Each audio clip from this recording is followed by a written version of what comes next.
जय गुरु जी संगत जी, हंसते रहिए, मुस्कुराते रहिए। सारी संगतों को जय गुरु जी, शुक्राना गुरु जी। उम्मीद करती हूँ सारी संगतों को गुरु जी अच्छे से ब्लेस कर रहे होंगे। संगत जी, हमारे गुरुपा ब्लेसिंग करने में कोई कमी नहीं छोड़ते हैं। और सबसे अच्छी बात है, गुरुपा कब किसके किस तरह से कर्म काटते हैं वो हमें खुद नहीं पता होता कि गुरुपा हमारे किस तरह किस राह में ले जाके हमारे कर्म काट दें। संगत जी, यही तो हमारे गुरुपा की बात निराली लगती है कि हर चीज़ कहने से पहले गुरुपा हमारी समझ लेते हैं। जब हम अरदास करते हैं, जब हम संगतें सोचते भी हैं ना, वो तक हमारे गुरुपा को टेलीपैथी द्वारा पहुँच जाती है कि और गुरुपा अपनी संगतों से इस तरह से जुड़ते हैं ना कि वो हर चीज़ें उनको पहुँच जाती है। जब संगत दिल से जुड़ती है ना उनसे, तो उनकी संगत की हर दिल की बात गुरुपा तक पहुँच जाती थी। संगत जी, आप कहते थे, गुरुजी कहते थे, जा ऐस कर। तो आज हमें इस सत्संग में ये पता चलेगा कि गुरुजी ऐसा क्यों कहते थे और उसका क्या मतलब है, और क्यों गुरुजी ने जगदीश सिंह साहब का पाठ पढ़ने के लिए कहा है, और उस पाठ को पढ़ने से क्या कल्याण होता है। आज हमें इस सत्संग में यही पता चलेगा।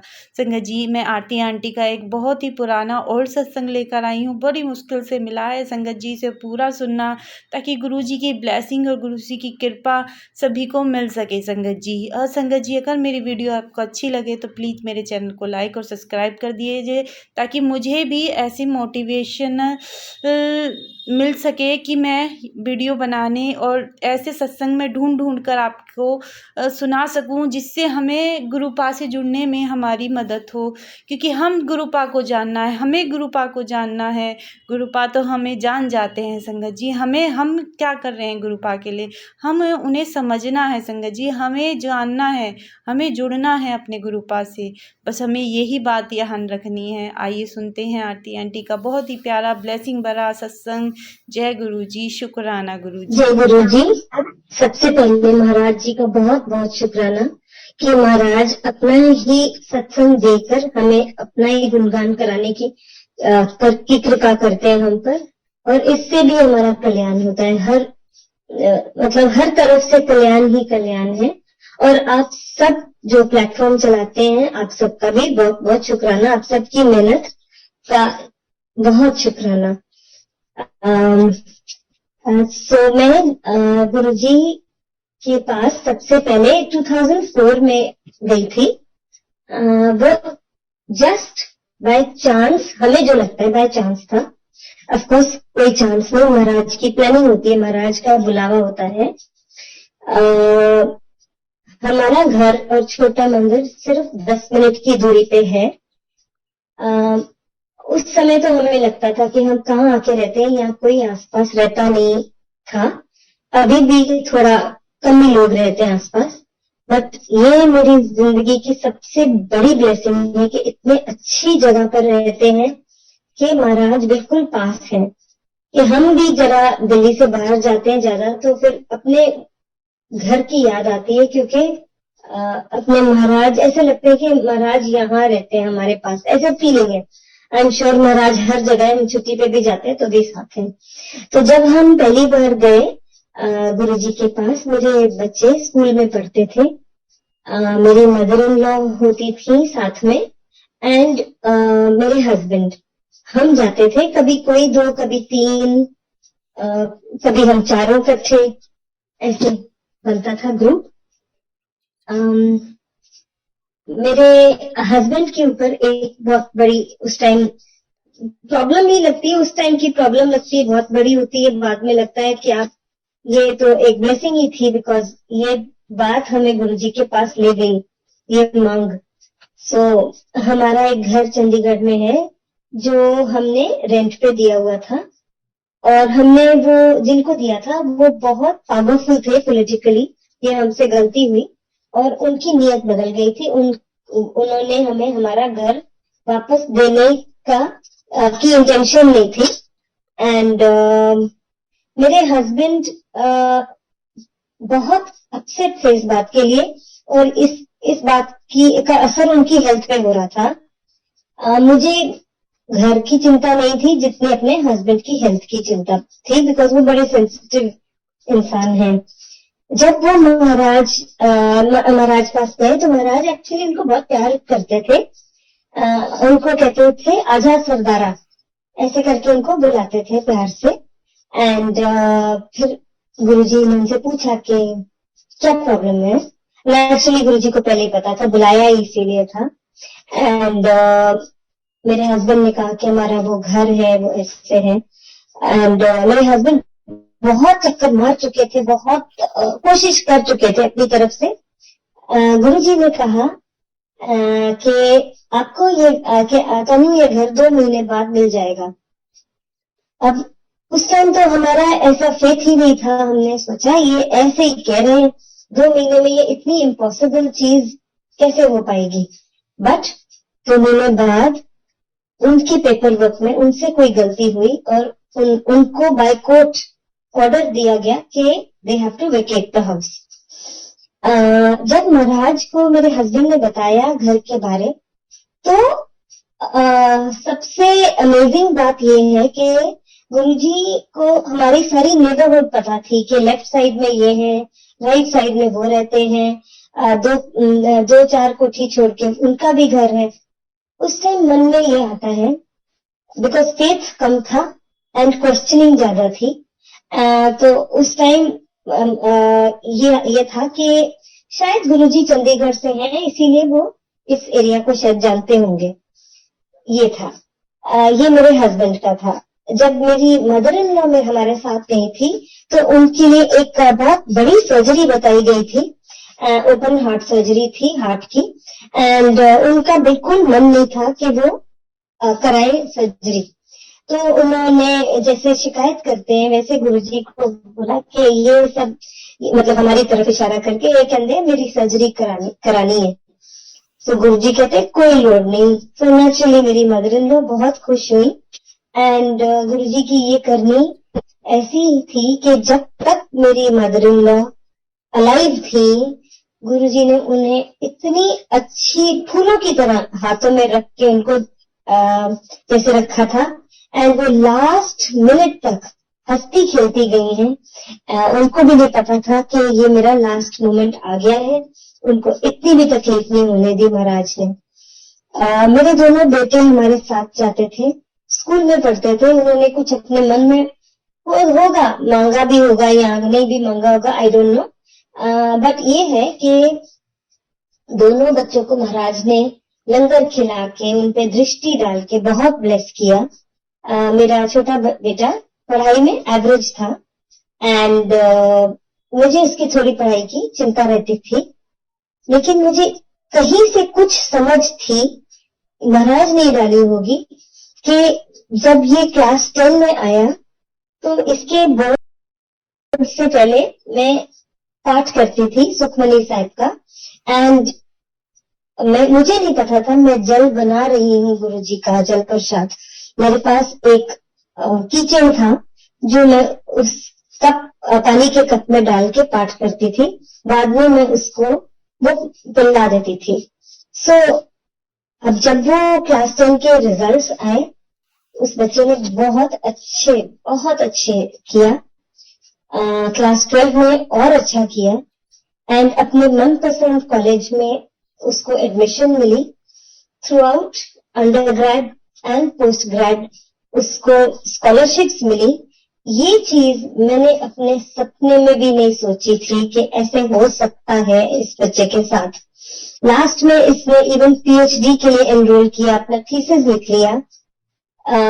लेकिन जब कोविड आया तो वो वापस आए हैं दोनों बच्चे। वो मैं बाद में ये बहुत बड़ी ब्लेसिंग बताऊंगी।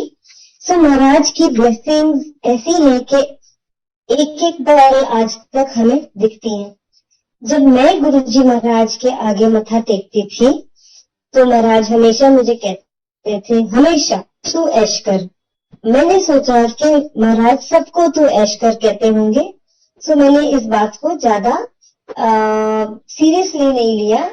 लेकिन आज मैं इस बात की मीनिंग समझती हूँ, बिकॉज जब मैं महाराज के पास जाती थी उन दिनों में मेरी लाइफ और आज की लाइफ में बहुत फर्क था, जमीन आसमान का फर्क था। एंड आई नेवर थॉट, मैंने कभी सपने में वाइल्डेस्ट ड्रीम्स में नहीं सोचा था कि मेरे दिन अच्छे दिन आएंगे ऐसे।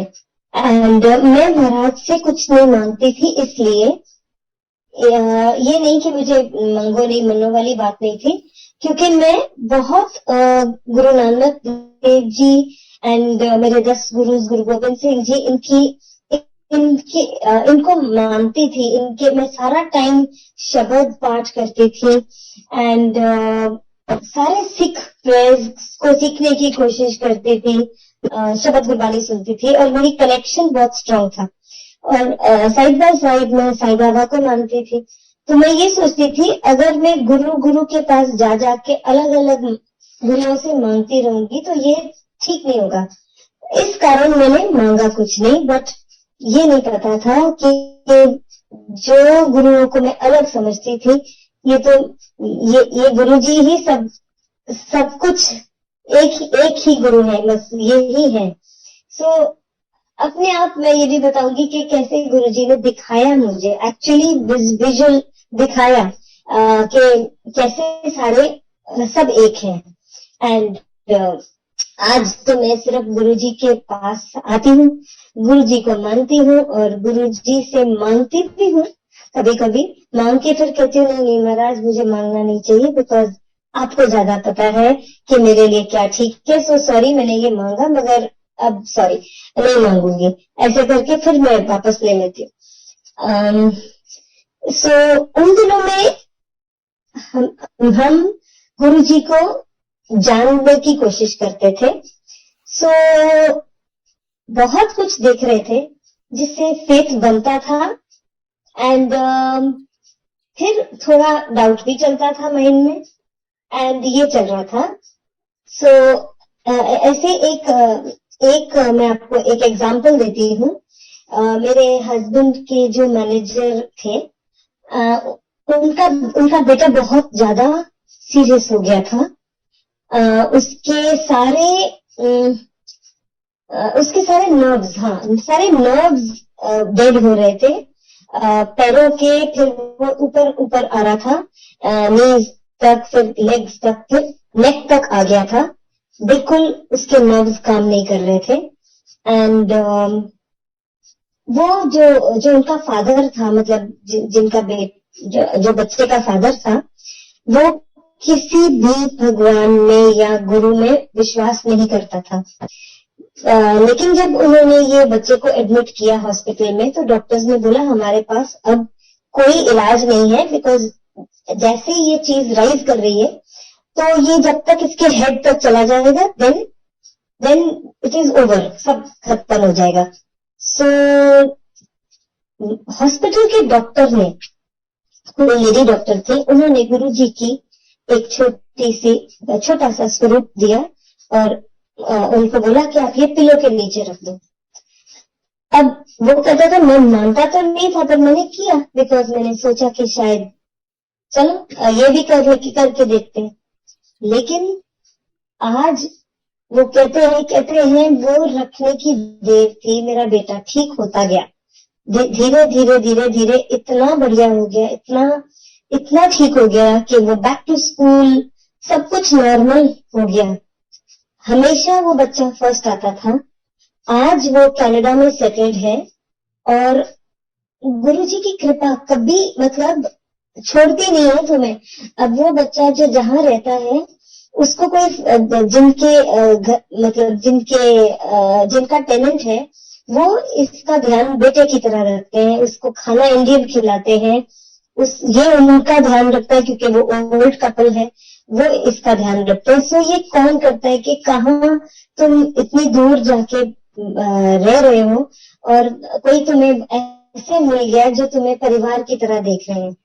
सो ये एक बात है। एक और मैं आपको एक इंस्टेंस बताती हूँ, ये भी मेरे आंखों के सामने हुआ। एक लेडी थी, वो सिंगल लेडी थी, उसकी बेटी थी एंड वो हमारे बच्चों के साथ ही पढ़ते थे। तो वो जो लड़की थी, वो बहुत जैसे genius, bright, extra bright child थी एंड उसकी एडमिशन हो गई थी अमेरिका में फिल्म मेकिंग में एंड लेकिन